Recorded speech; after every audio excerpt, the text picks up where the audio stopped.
Hi, my name's Kieran Evans and I'm from New Zealand.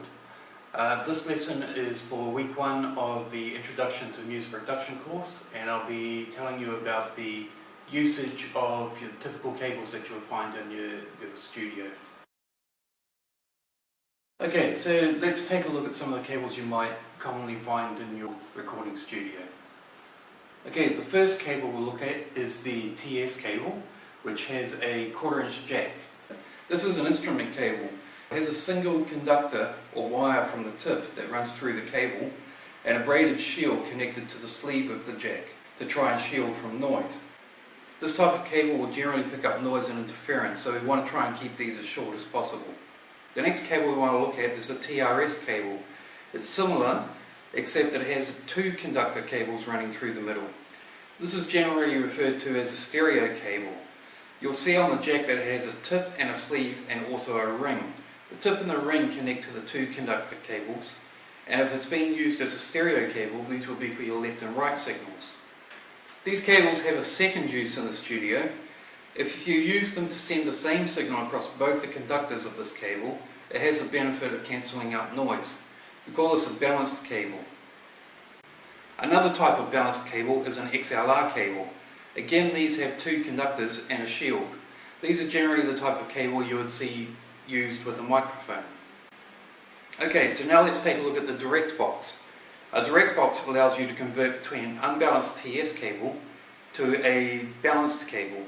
You can plug a short unbalanced cable to the input and take a balanced XLR out for a longer run to your interface. Usually a direct box will have a second output that allows you to also take a run to your amplifier so that you can monitor while you're recording. Okay, in your studio you'll have other cables. One of them is the 1/8 inch stereo cable. You typically find that on headphones.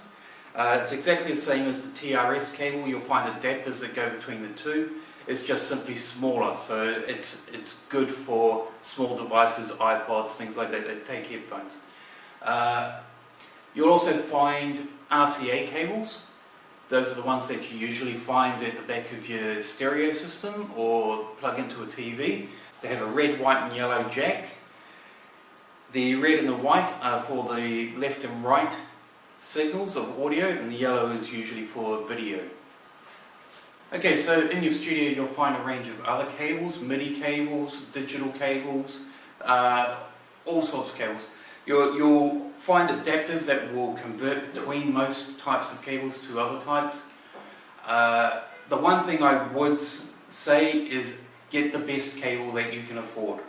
The best cable is not necessarily the most expensive cable, by the way.